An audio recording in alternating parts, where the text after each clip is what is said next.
Hi there, and welcome to the second part of Getting In. Getting In is our program about getting more into church. And we're asking the basic question, what is church then? What's the point? What are we doing? Last week we were just explaining that church is about a group of people trying to help each other grow in their faith. And so we were looking at what growth in faith might look like. Because we're all different, each of us has different styles, abilities, gifts, and things we enjoy. We're all meant to do different parts in the church. And we were talking about the church as a group of people. Today we're going to focus more on what that group of people around you looks like. But I had given you homework, at least I think I gave you homework on the video, to just have a think about what ways you could grow, what ways your faith could develop. On the Getting In sheets, sheet number 2 looks like this. There are 3 boxes, and the top one is just a summary from last week. What are the sort of things, the spiritual things that God wants to do with you? If you think we're here to help each other grow in our faith, well, what does growing in faith look like for you? So if you haven't done that from last week, I want you to just take a moment and think some of those things that God could do with you, some of those things that might be growth, might be development, might be more for you. And last week we were focusing on 4 areas: loving God with all your heart, soul, mind, and strength. Maybe you need to love Him more with your mind, spend more time thinking and understanding. Maybe you need to love Him more with your heart, be more emotionally connected with God, and so on and so on. So having done that, we're going to then focus on what people are around you. This is the simplest of the questions, really, isn't it? Who is your church? If we're getting more into church, we're getting more involved in a group of people. But which group of people? Who is your church? If you read the question 2 asks, what was the early church like? And you can read in Acts 2 about how they had everything in common, and they shared with one another, and they spent time together every day, and they belonged to each other. There's a sense of belonging and a sense of ownership in church, that we're part of something. It's not an event I attend. It's not like I go to a concert. And that's where I struggle with some of the really big churches. The teaching is brilliant. The music is amazing. But I go and they present a show. That's not church. Church is the group of people you connect with, you work with, and you grow with. In those big churches, they have to do home groups and discipleship groups and teams so that people can actually connect and belong. Here in Dunoon, we have quite a friendly society. We've got a small community where everybody knows everybody, and we do it differently. We do church in a very communicative, friendly, social way. Some people like that. Some people find that a bit much. I understand both views. I enjoy a bit of chat, but I can understand people getting frustrated. There's too much going on. I can't handle all of this. But the church is meant to be a group of people helping each other with their faith. And it's an intentional group. What we're going to do is read 2 Timothy 2 verse 2. It's on question 3 if you didn't get that reference there. 2 Timothy 2 verse 2. All the 2s. One of the verses that I use a lot in ministry, because I think we need to be more careful about how we do church. And this is what it says: "And the things you have heard me say in the presence of many witnesses, entrust to reliable men who will also be qualified to teach others." Paul was training Timothy to be a minister, and he said to him, what you've seen me do in front of people and heard me say in front of people, what I've basically given to you, the faith you've seen me live out, the things you've seen me do, what you need to do is entrust that to other reliable men who in turn will teach others. What I've passed on to you, you pass on to other men who will also pass it on to others. Church, a lot of what we're supposed to do is meant to be this careful passing on of faith. There are particular denominations of churches that focus almost solely on passing it on, not so much outreach, but as families, and they have this covenant theology, where they focus on passing on the covenant from father to son through the family, and carefully entrusting to their children not only the message they heard, but the experiences and the faith that they have.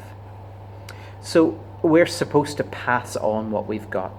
The word it uses here is the word entrust. That's me trusting you with something, and it's a very careful and deliberate and considered plan. I trust you with my. And the word to entrust is a not a very commonly used word, but a very valuable word. To be entrusted with something, it means that somebody sees you as trustworthy and hands something to you carefully, and hopes and prays and assumes that you will deal with it well. We are supposed to be part of a process. It's talking about here Paul and Timothy teaching somebody else, and them teaching somebody else, passing it on. And the idea is that we carefully pass it on. I find sometimes when we do church things, somebody stands at the front and speaks to a crowd, and the crowd is supposed to gather that in. But that's not this. There's a careful entrusting to reliable men. It's passing it on carefully. It's not just standing shouting on a street corner. It's passing it on. And we should be part of that process. There'll be people ahead of us who are passing things on to us. And there are people that we're encouraging, that we're working with, whether they're peers on a similar level or whether they're people that we're bringing along. We should be working with others. So, having said the early church was all connected and people were in each other's houses and belonged to each other and helped each other, one of the things they did was carefully help each other along, plan and give money where it was needed, and protect and bless. And it wasn't so much somebody stood at the front and spoke. It was, we're connected, we belong, and we are church together. If you think about what church is in terms of the pictures in the Bible, the body, all the parts of the body, all connected. Okay, the head, the mind tells the rest of the body what to do. But the church needs all the parts. And if Jesus is the mind of the body, we're all connected. By the Spirit, we're all connected, and we all have different jobs. Whether you're a thumb or an ear, we all have jobs. And so we're all connected, we all belong. And what is passed on is careful. We pass on a role and a position and a joy and a job and an experience and the faith and the trust all together. So, to simplify, we're not going to go long on this video. The question really is who is your church? It might be that you belong to the church here in Dunoon, but even trying to be church with 70 people, or if you look at the prayer calendar, there's over 100 names.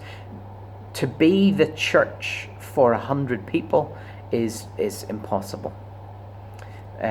That's why I'm saying it's not just about the guy standing at the front. It's not just that I don't want to help people. I do want to help people. But it's the fact that one person standing at the front cannot carefully entrust to each one what he's supposed to. We're supposed to connect with one another. The deacons team, we work together. Each deacon has different people they connect with. Each of the people they connect with has more people they connect with. And hopefully everybody in the church is connected through a network. The question is who's on your part of the network? Who are the people connected to you? I want you to be serious about this. As I said, we're entrusting this. So we've got to ask the serious question, who am I properly connecting with? Whose faith am I developing? Who am I walking alongside? And it's not just a random idea. I'll walk along. There's somebody. I'll walk alongside them. There's somebody else. I'll walk on. If you are trying to finish a journey or finish a race, and you go from one person to the next and moving around, you get nowhere. You're not focused. We've got to be decisive and say, well, I'm going to work with a few people. I'm going to focus on a few people. I'm going to bless a few people in particular.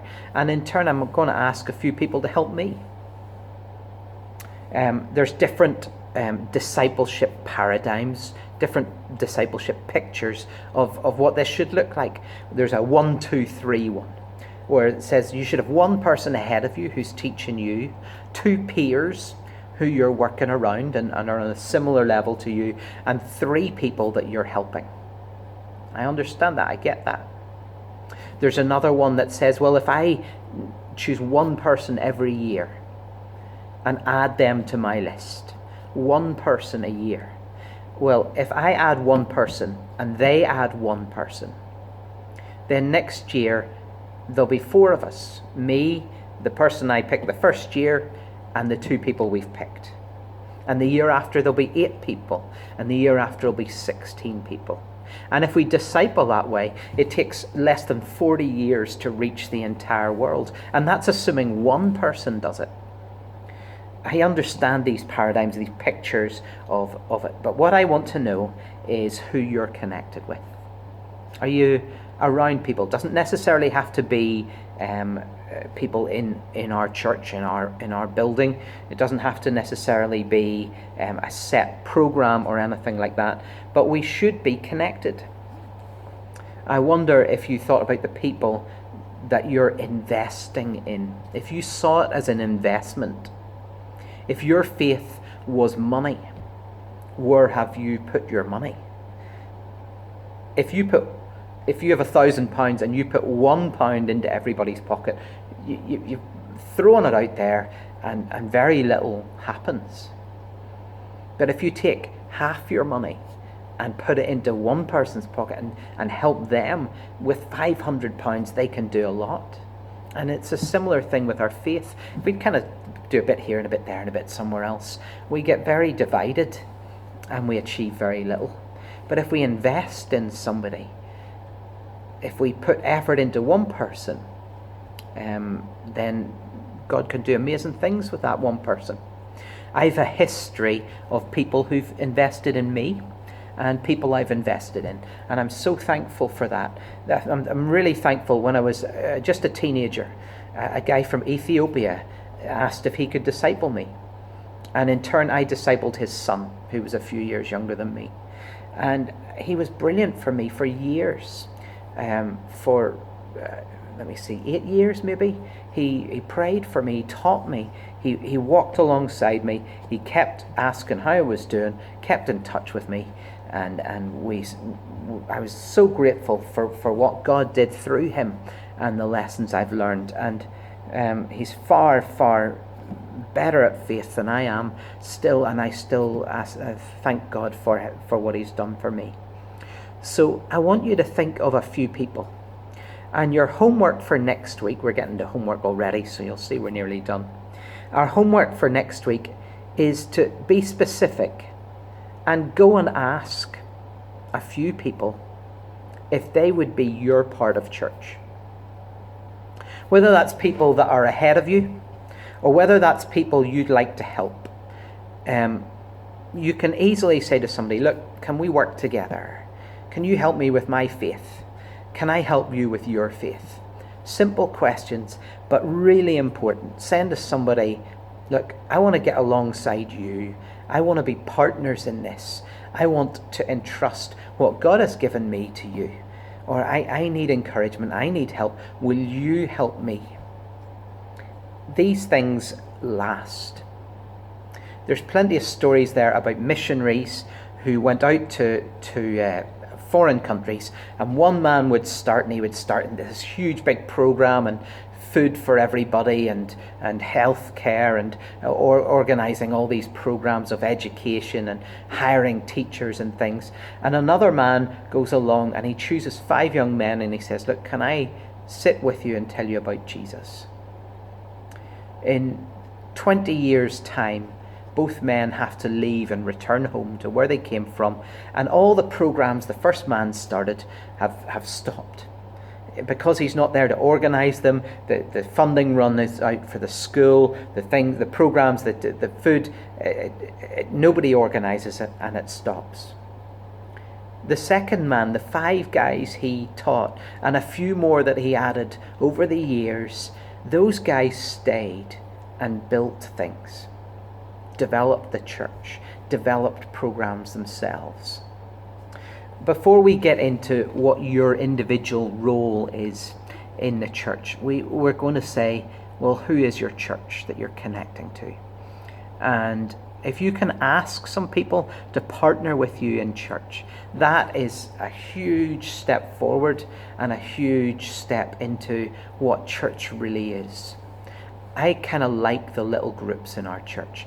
There's the group that started through Alpha. There's the group that, there's a few of them that helped at the drop-in centre. There's a group of folks that have been at the church for years and they know each other. There's the deacons group.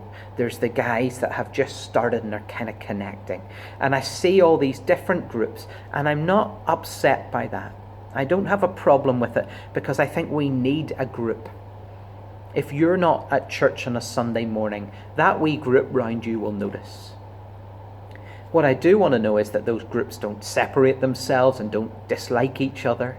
And what I do want to know is that if somebody's missing from one of those groups, that group will follow them up. But I think it's good to have little groups. It means you're connected to some people in particular. And we need each other. It's easy to run a program. It's hard to stick with people, and yet the people who stick with people make a much bigger difference. So your homework for next week is ask a few people, be specific, go to them and say, look, can I be partners with you? Can I do something with you? If you're not sure who to ask, then don't say, I can't do this, I'm out. I'm going to stop and think, well, I need to find somebody. Start praying about it. Start asking God to do something with it. Start asking God to give you some people that you can connect with. And then look for those opportunities. It might not be very specifically this week you have to ask somebody, but you need to be thinking about who you're connected to. Does that make sense? Okay, so your homework for next week, think about some people, ask them if you can. If you don't know some people that you're connected to, well, that's part of the program here. Part of the program we're doing for getting in is connecting you with people. And maybe we'll meet some people, maybe we'll get to know each other in a way that allows you to do that. If we can connect that way, God can do amazing things. So hopefully you'll take that on board. So week 1, we looked at what growing in faith might be. Week 2 is about who partners with you in that growth of faith and who's helping who and how are we doing that. In weeks 3 and 4, we're going to look specifically at us as individuals. Each of us is different. And so if we're going to get involved in church, we're not all going to do the same things. We're not all going to want the same things. We're not all going to grow in the same way. That's good. If all of us were like me, we'd have a real problem because I get frustrated very easily with argumentative people, and I'm argumentative. So we need to be different. We need to connect in a different way. We need people who laugh at all sorts of things and enjoy life. We need people who get stuck in and work really hard. We need people who are connected to people and people who make programs happen. We need people who fit in different areas. What we're going to do next week is I'm going to take you through the sheets for week 3 and explain how to fill them in. Then it's up to you to fill them in. And on week 4, I'm going to come back to each of you individually and talk you through the triangles and the squares and the pictures about what you're like as an individual. Doing it as a group chat's a bit pointless because we'd be going around one person at a time anyway, and we'd be talking about the sheets, and we'd be sitting there with the triangles and the squares, and I'd be explaining to you, and everybody else would just be sitting there. So we're going to do it one at a time. Next week then, make sure you get the notes on how to fill in the forms. If you can't get to the group chat next week, get the video and make sure that you know how to fill in the sheets for weeks 3 and 4. And once you've got that, then we can talk on week 4 about you as individuals and what that looks like. Hopefully that all makes sense to you, and thank you for taking the time to watch this.